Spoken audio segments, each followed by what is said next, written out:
Hello, हाय, नमस्कार, पहला आज हेलो रानीखेत टीम का ग्राम सभा रिखोली में बहुत बहुत स्वागत है।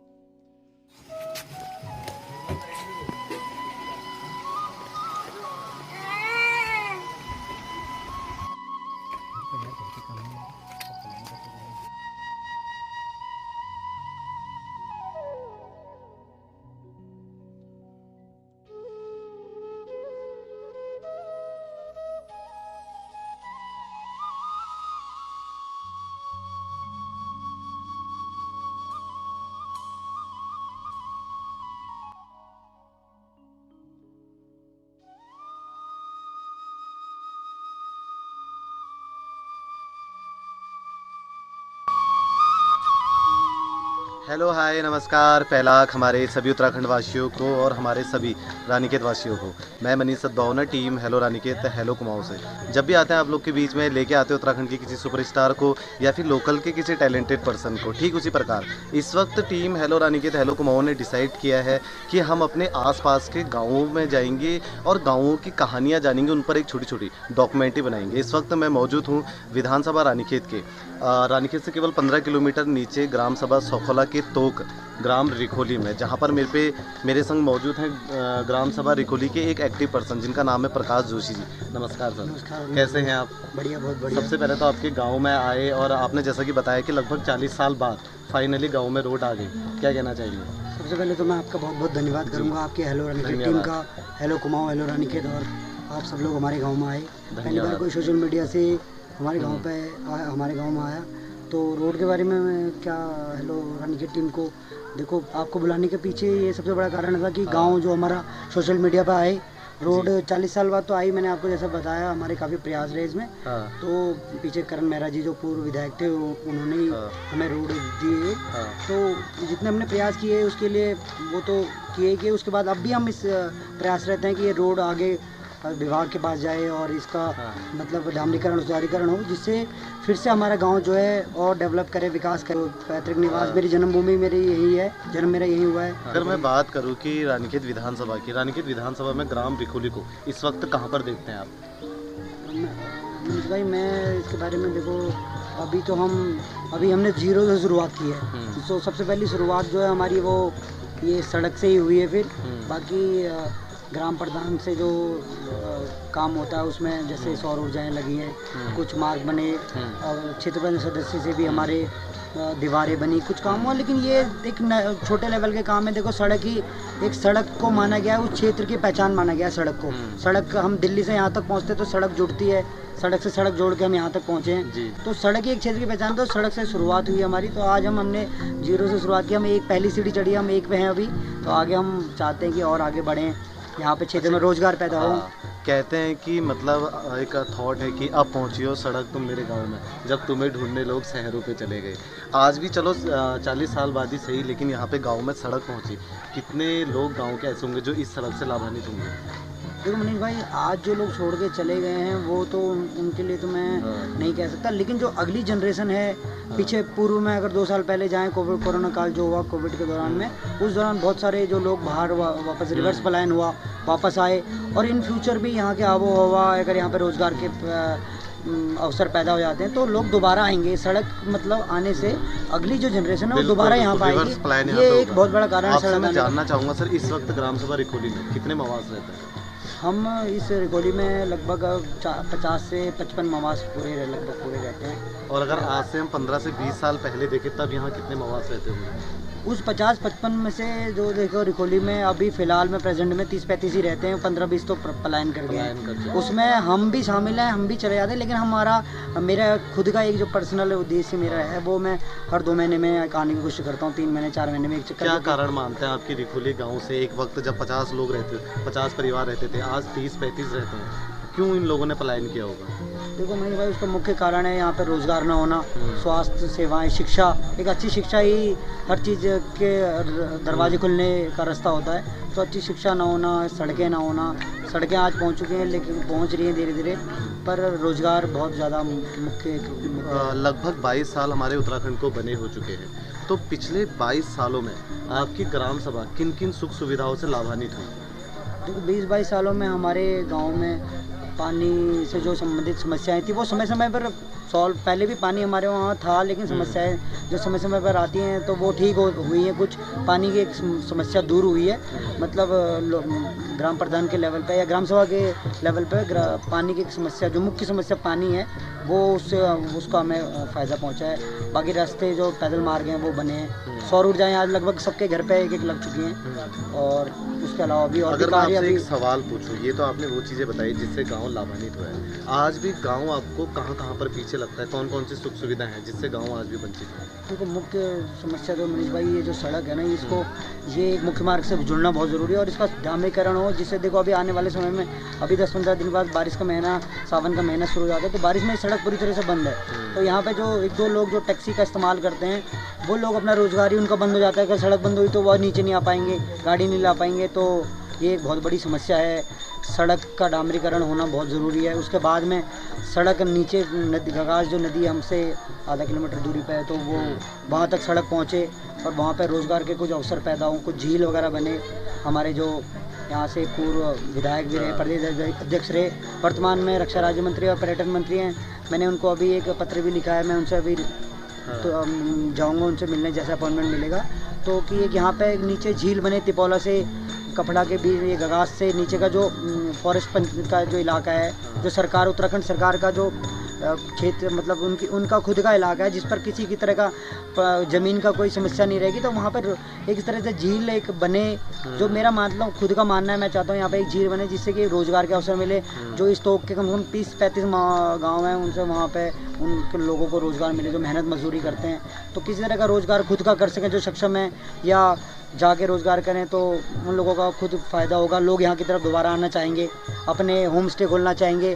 अगर झील आती तो पर्यटन में हम आगे बढ़ेगा, पर्यटक यहाँ पर आएगा, तो झील बनने के बाद में लोग दोबारा जो यहाँ पे जो ज़मीन छोड़ के, गांव छोड़ के चले गए हैं, वो दोबारा आएंगे, अपने नए घर बनाएंगे, होम स्टे बनाएंगे। जी, मैं आपसे जानना चाहूँगा कि अभी गांव में स्कूल एजुकेशन की क्या व्यवस्था है, प्राथमिक की क्या व्यवस्था है, माध्यमिक क्या व्यवस्था है, इंटरमीडिएट या व्यावसायिक शिक्षा की क्या व्यवस्था है? तो मनीष भाई, स्कूल तो हमारा जो एक प्राइमरी पाठशाला रिखोली है, ये भी पिछले 10-15 साल हुए हैं इसके बने हुए। पहले यहाँ पे 50-100 के आसपास में बच्चे हुआ करते, तो आज वो गिनती 10-15 तक पे पहुँच चुकी है, उससे भी कम आ चुके हैं, छात्र संख्या घट रही है। हाँ, और इंटर कॉलेज जो हमारा खिरकेत है, वहाँ पे भी यही तरह की समस्या सुनने में आ रही है। बाकी मुख्य जो अभी पढ़ाई है, या प्रिपरेटरी स्कूल झरोड़ी या फिर चिल्लानोला या रानीखेती है, पब्लिक स्कूल की तरफ ही ज़्यादा आकर्षण हो गया है, क्योंकि सरकार या यहाँ की जनता खुद नहीं चाहती है। सरकार तो देना चाह रही है, देखो मैं नहीं, सरकार को दोष नहीं दूंगा, सरकार ने स्कूलों में काम किया है, वो शिक्षा भी देना चाह रही है, टीचर प्रोवाइड किए हैं, इतनी उनको सैलरी दे रही है, लेकिन लोग भी नहीं चाह रहे हैं। मुझे ऐसा लगता है लोग भी शायद सरकारी स्कूल में। गाँव में अभी कितने मवास ऐसे हैं जो अभी भी खेती करते हैं? लगभग सभी कृषि से ही जुड़े हुए लोग हैं, जो सभी खेती करते हैं, या वो खेती करते हैं, वो उगाते, जो भी फसल उगती है। हमारे टाइम में तो गेहूँ और अपने दालें वगैरह सब उगती थी, मडवा उगता था, जो मुख्य यहाँ का मतलब अनाज है, वो उगता था, सरसों उगती थी, पर अब वो थोड़ा कम हो गया है, क्योंकि जानवर और बारिश का ना होना, जानवरों ने काफ़ी डैमेज कर दिया है। तो ये है गांव की खेती की बात। अगर आपसे मैं बात करूं कि गांव में जो ये 30-35 मवास रहते हैं, ये रोजगार से कैसे जुड़े हैं, कैसे इनकी दिनचर्या चलती है? ये इनका मुख्य रोजगार से, देखो मैंने जहाँ तक देखा है ना, पिछले 2-4-5 साल में ये लोग ये मेहनत मजदूरी करके अपना जीवन यापन करते हैं। या कुछ लोग हमारे गाँव में जो मतलब सक्षम है या सरकारी रोजगार है, वो लोग तो बाहर हैं, जो रानीखेत में रोजगार कर रहे हैं वो रानीखेत पे ही रह रहे हैं, या फिर कुछ लोग बाहर ही रह रहे हैं, जो यहाँ पे प्रेजेंट पे रह रहे हैं, वो तो देखो मनरेगा पे ही, मैंने उनको मनरेगा के अंदर में मजदूरी करते हुए देखा है, तो वो तो अपनी मेहनत मजदूरी से जीवन यापन कर रहे हैं, ज़्यादा तो इतने सक्षम है नहीं। यही रिकॉर्डी की बात नहीं, मैं पूरी ग्राम सभा की बात कहना चाहूँगा। ऊपर कुछ लोगों की अपनी दुकानें हैं, तो पर्सनल व्यक्तिगत व्यवसाय भी है उनका। तो इस प्रकार इन लोग की दिनचर्या चल रही है। काफ़ी लोग यहाँ पे, जैसा जोशी जी ने बताया कि एक वक्त था जब यहाँ 50 से 60 मवास रहते थे, आज 30 से 35 रहते हैं। वो लोग जो पलायन कर चुके हैं, ज़रूर इस वीडियो को देखेंगे तो गाँव के प्रति उनका प्यार छलकेगा। उन लोग को कुछ मैसेज देना चाहेंगे कि वो रिवर्स पलायन करें? देखो मैं कहना चाहूँगा, देखो मेरी तो जन्मभूमि है, मेरी वाइफ भी यहाँ पर बैठी हुई भी जानती है कि भाई यहाँ के प्रति कितना प्रेम है। बच्चों को भी मैंने इस तरह बना दिया है। दिल्ली में रह के मैंने उनको संस्कृति उसमें इतनी तरह से घोल दी है, पहनावा से लेके बोलचाल भाषा से लेके, स्कूल में भी वो पहाड़ी हमारी कुमाऊनी इवेंट मेरी बेटी करती है, रामलीला में करती है, तो वो मैंने वहाँ पे दिल्ली में रह के इतना बना दिया है यार। हम लोगों को जिनकी जन्मभूमि यहाँ है भाई उनको तो आना ही चाहिए। मुझे लगता है हर 15 दिन 20 दिन 1 महीने 6 महीने जब भी समय मिले भाई आना चाहिए यहाँ आके यार। अपनी ज़मीनों को देखो, अपने देवताओं को देखो, अपने घरों को देखो, ताले खोलो। अगर सक्षम हो चुके तो नए घर बनाओ। देखो अगर आप सक्षम बन चुके हो तो नए तरह के घर बनाओ।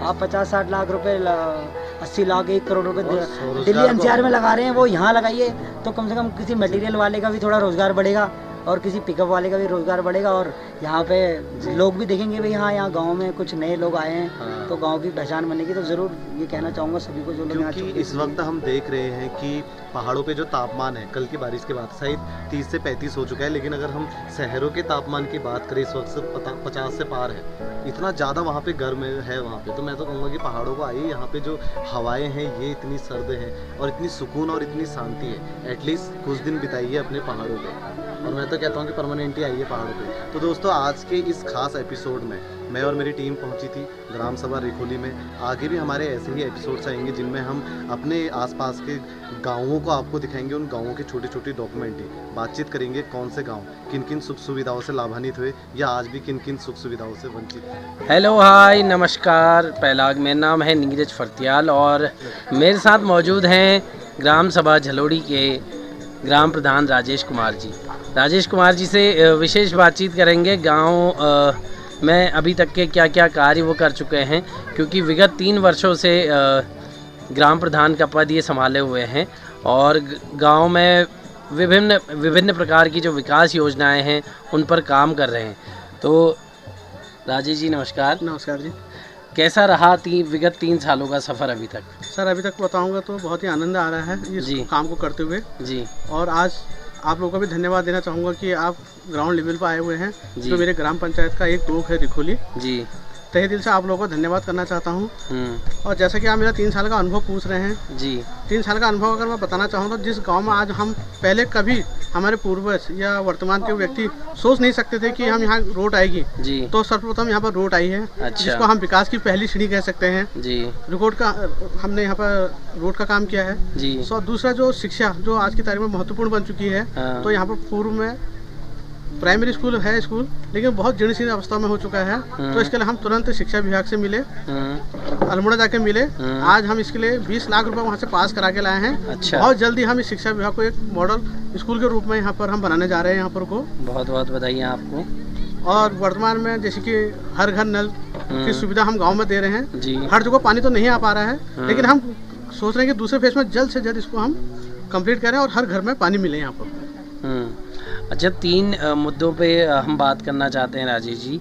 सबसे जो पहला मुद्दा है वो कहीं ना कहीं गांव से क्योंकि पलायन हो रहा है, रोज़गार कहीं ना कहीं गांव में ख़त्म हो रहा है, तो रोज़गार को किस प्रकार से यहाँ पर स्वरोजगार को बढ़ावा दे रहे हैं आप? देखिए सर्वप्रथम देखो सरकार के द्वारा जो हमारे ग्राम पंचायतों में एक मनरेगा योजना है, उसके तहत जो हमारे गाँव के स्थानीय व्यक्ति हैं वो उसमें रोज़गार कर सकते हैं। तो मैं 3 साल से बताना चाहूँगा, 3 साल से कंटिन्यू मेरे द्वारा और क्षेत्र पंचायत के द्वारा यहाँ पर कंटिन्यू मनरेगा का काम यहाँ पर चला हुआ है। अच्छा। जिसका आप थोड़ा देख भी सकते हैं कि जगह जगह पर हमने यहाँ पर को नहले सुधारीकरण किया है। हमने जो खेतों हमें टूट चुके थे वो खेतों का दीवारों को हमने बनाने का यहाँ पर काम किया है। तो इस तरह का हम रोजगार का देने का यहाँ पर प्रयास कर रहे हैं।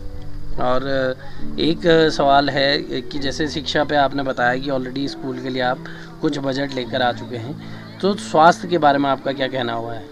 देखिए स्वास्थ्य के बारे में मैं ये कहना चाहूँगा, थोड़ा सरकार से थोड़ा सा हेल्प चाहूँगा कि जिस तरह से हमारे दूर दराज के गांव हैं, तो इसमें एक छोटा सा, ज़्यादा नहीं है, 2 बेड का एक मिनी हॉस्पिटल टाइप का, जिसमें ज़्यादा नहीं तो कोई 2 फार्मासिस्ट एक नर्स बैठ जाएं कि दिन में उनको 12 घंटे एडमिट किया जाए, शाम को उनको घर को रिलीव कर दिया जाए। इस तरह का हम जगह भी चयनित कर रहे हैं और सरकार से हम लेटर पे मतलब लिखित में दे रहे हैं कि हमको इस तरह की सुविधा यहाँ दे दीजिए।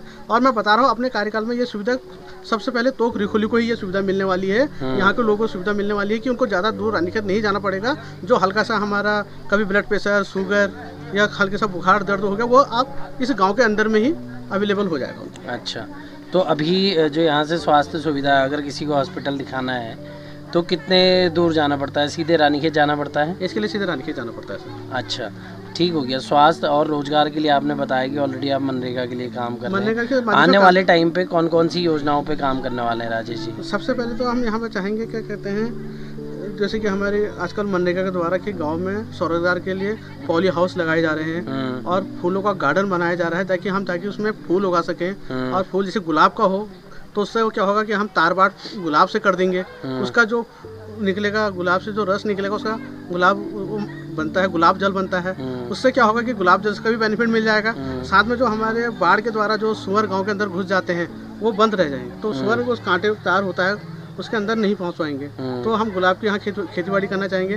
दूसरा, जिस तरह से हमारे ये मडुआ जुहर जो विलुप्त होते जा रहा है, तो मैं कृषि विभाग से, एग्रीकल्चर से मिला था, तो हमको पिछली बार भी यहाँ पर मडुआ जुहर प्राप्ति दिया उन्होंने, तो यहाँ के लोगों ने उसका बेनिफिट लिया। हम भविष्य में भी यहाँ पर चाहेंगे हम जुहरा मडुआ जो हमारे गाँव की जो खेती होती है उसको हम दोबारा जीवित करना चाहेंगे। अच्छा, और आगे और कुछ योजनाएं आपको लगता है कि जो अभी रुकी हुई हैं आगे आने वाले समय पे पूरी होंगी जरूर से? हाँ जरूर।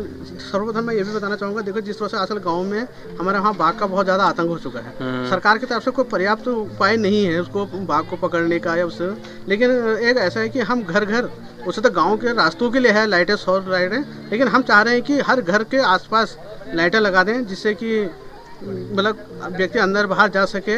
रात में भी अपने जो हल्के फुल्के गांव में हम मदद करते हैं, खेती बाड़ी करते हैं अपना आंगन में, तो हम लाइटों का ज़्यादा यहाँ पर फोकस कर रहे हैं, लाइट लगाने का प्रयास कर रहे हैं। और होता है शिक्षा के क्षेत्र में, हमने आपको बताया कि स्कूल के लिए हम कर ही रहे हैं और स्वास्थ्य के लिए भी हम करने का प्रयास कर रहे हैं। हर घर नल के माध्यम से हम हर व्यक्ति को यहाँ पर पानी देने का प्रयास कर रहे हैं। तो पानी अभी गाँव में अभी 70 मिलता है? पानी लगभग नल तो सभी जगह लगे हैं, लेकिन 70% लोगों को पानी पर्याप्त मिल पा रहा है। 30% लोगों को कभी कभी मिलता है, कभी कभी नहीं मिलता है। लेकिन हम चाहेंगे कि आने वाले जो 2 सालों में हम सभी को पानी यहाँ अच्छी मात्रा में दिला सकें। चलिए, उम्मीद करते हैं राजेश जी कि आगे इन फ्यूचर आप हर घर तक का नल और हर घर तक का जल पहुँचाने में कामयाब रहेंगे।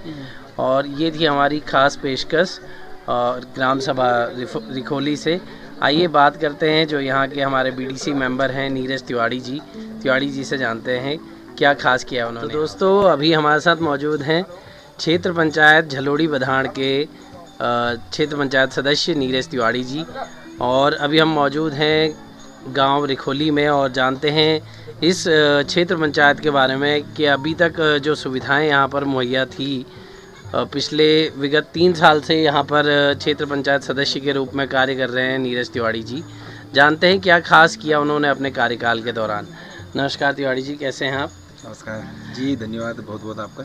हेलो टीम रानीखेत का रिखोली गांव में बहुत बहुत धन्यवाद तिवारी जी। जानना चाहूँगा, जैसे कि अभी पिछले 3 साल से आप यहाँ पे क्षेत्र पंचायत के तौर पे काम कर रहे हैं, तो आपके कार्यकाल से पहले यहाँ पर क्या क्या जो ऐसी समस्याएं थी जिनको अभी तक आप सॉल्व करने में सफल रह पाए?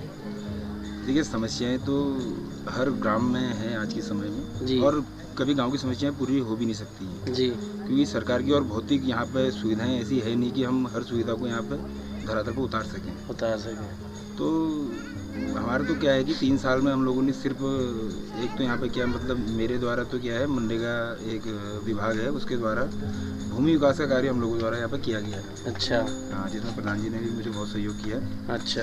भूमि विकास हमारा मुख्य मुद्दा था, क्योंकि खेतों की दीवारें बननी हैं और लोगों के घरों के आसपास की टूटी दीवारों का उनका हम लोगों ने निर्माण मेरे द्वारा हुआ है इस गाँव में। बाकी मैं वित्त विहीन हूँ, मैं डिपेंडेंट हूँ ऊपर ब्लॉक प्रमुख महोदय हो गए जी। हाँ, तो मेरे एक निधि से यहाँ पे एक राज्य वित्तीय निधि से अपना एक यहाँ पे हमने भूमिया मंदिर में ऊपर कौन सा कालिका धोनी में 2-1 लाख रुपए वहाँ पे खर्च किया है इस गांव में। और भूमि विकास के काम हम लोगों ने किए हैं। 2 गोबर गैस के प्लांट यहाँ पे मैंने डेवलप किए हैं जी। आज के समय पे तिवारी जी, जहाँ जो पहाड़ का युवा है कहीं ना कहीं पलायन करता जा रहा है रोज़गार के लिए, तो आपको क्या लगता है कि ग्राम सभा ये जो आपकी क्षेत्र पंचायत है, इसमें क्या क्या स्वरोजगार के ऑप्शन हो सकते हैं जो कि यहाँ के युवा यहाँ पर रह कर सकें? बहुत अच्छा सर। असल में क्या है ना, रिखोली एक आज भी पूरा कृषि प्रधान गांव है जी। यहाँ पर हर व्यक्ति कृषि से जुड़ा ही हुआ है। अच्छा। हर घर में आप देखेंगे बैल होंगे, हल होगा, भैंसें होंगी, गायें होंगी, बकरियां होंगी, मुर्गियां होंगी। तो ये गांव पूरा मतलब कृषि प्रधान गांव है और आजीविका भी है इस गांव में। कृषि से लोग मतलब कमा भी रहे हैं, रोजी रोटी का भी एक साधन है कृषि। अब क्या है कि अगर सरकार चकबंदी ला दे हमारे कृषि, अब देखिए ना, मैं बीच में यहाँ पे कृषि अधिकारी को लेके आया था रिखोली में और खड़गोली के बीच में।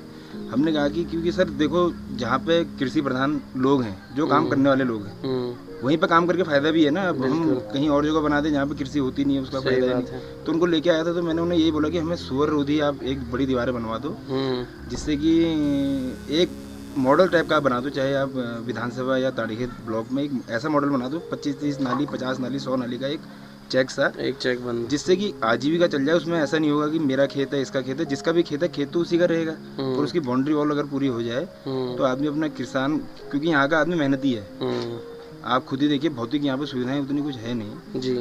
तो ये मेरा मुद्दा रहेगा कि अगर हम चकबंदी को हम आगे फॉलो करें या कैसे भी सरकार चकबंदी लाती है तो सबसे ज़्यादा फायदा इन्हीं गाँवों को होगा, क्योंकि यहाँ पर लोग रह रहे हैं, पलायन भी यहाँ पे उतना है नहीं। और अब तो मैंने जैसे कि देखा कि गांव में रोड भी आ चुकी है बिल्कुल। तो अगर कोई यहाँ से ट्रांसपोर्टेशन वगैरह हो तो डायरेक्टली गांव में से ही हो सकता है। बिल्कुल। तो ये कहीं ना कहीं फ़ायदे की बात है। आने वाले टाइम में क्या क्या योजनाएं हैं तिवाड़ी जी जिन पे आप काम करना चाहेंगे? देखिए, मेरा मुद्दा तो यही है मेन कि रिवर्स प्लान जो आप बोल रहे थे ना जी, कैसे हो जी, लोगों को रोजगार अगर घर में मिलेगा वो बाहर 10-12 हज़ार की नौकरी क्यों करेगा? बिल्कुल सही। और यहाँ पर लोग रहते भी, यहाँ पर आदमी मुर्गी भी पालता है, बकरी भी पालता है, गाय भी पालता है, दूध भी बेचता है, सब आजीविका यहाँ से अपना कृषि से कर रहा है व्यक्ति। अब उसे सरकार से मैं तो बार बार हर दफ्तर में जाते रहता हूँ कि महोदय, यहाँ पे लोग काम करने वाले लोग हैं, यहाँ पे आप कुछ इन्वेस्टमेंट कीजिए। और देखिए, जहाँ लगभग अभी सकारात्मक बातें हुई हैं 4-5 विभागों में, कुछ ना कुछ, जैसे उद्यान विभाग से मैंने बोला कि नीचे की बेल्ट हमारी क्या है कि पानी वाली बेल्ट है, नीचे गगास है जी। गगास से ऊपर को क्या है कि आप अपना पौधारोपण वगैरह जो गर्म जगह में हो सकते हैं वैसे पौधे लगा दीजिए। नाप लैंड है सबकी, कुछ नहीं कुछ तो मिलेगा, गेन होगा ही होगा। और सरकार की नीतियाँ हैं, करने वाला व्यक्ति चाहिए। भागदौड़ हम लोग कर रहे हैं कि कैसा हमारा गाँव आगे और अग्रणी सूची में आए, उसके लिए मैं लगातार प्रयास कर ही रहा हूँ। ये चीज़ बहुत बहुत धन्यवाद तिवाड़ी जी। अरे ये कहाँ पूछ रहे हैं? नहीं वो चीज़ वाला करो आप, धन्यवाद। तो कहीं ना कहीं रिवर्स पलायन को लेके और कृषि को लेकर कई एक खूबसूरत मॉडल तिवाड़ी जी के दिमाग में है, जिस पे कि वो आने वाले समय पे काम करना चाहेंगे। तिवाड़ी जी, हेलो रानीखेत के बारे में क्या कहना चाहेंगे? सर, मैं आपको बार बार आपकी पूरी टीम की लगातार सराहना करते रहता हूँ जी। मनीष भाई मुझे इंडिविजुअल जब भी मिलते हैं व्यक्तिगत तौर पे, मैं उन्हें भी यही बोलता हूँ कि आप बहुत अच्छा काम कर रहे हैं। बिल्कुल बिल्कुल। और आप भी फरतियाल जी, जब भी मुझे मुलाकात होती है तो मैं यही बोलता हूँ बढ़िया काम आप कर रहे हैं। आप हमारे गाँवों को उठा रहे हैं, जो छुपे हुए गांव हैं, जो नाम जिनका व्यक्ति जानता भी नहीं। आप रिखोली का नाम आप बोल रहे हैं जी। अब आपका तो चैनल ऐसा है जो आज की डेट में मतलब पूरे कुमाऊं भर में छा रहा है जी जी। आप, मैं परसों देख रहा था, उसमें व्यूज़ 22,000-23,000 व्यूज़ भी आपको मिल रहे हैं। तो जी जी जी। अब रिखोली का आप देखो, आप आज नाम ले लो रिखोली का ही जी, तो इसको आज 22-23,000 लोग इस नाम को सुनेंगे, तो मेरा तो अपना आप सीना चौड़ा हो गया। और इसके लिए मैं आपका बहुत बहुत धन्यवाद करता हूँ तिवाड़ी जी। और दोस्तों, टाइम हो चुका है कि तिवाड़ी जी से विदा लें और टाइम हो चुका है कि यहाँ इस जगह से भी विदा लें। आने वाले टाइम में अगले एपिसोड में आपसे मुलाकात होगी, फिर किसी गांव को लेकर और फिर किसी गांव की विकास व्यवस्था को लेकर। तब तक के लिए मैं आपका होस्ट और दोस्त नीरज फरतियाल, मिलते हैं आपसे जल्द ही। धन्यवाद।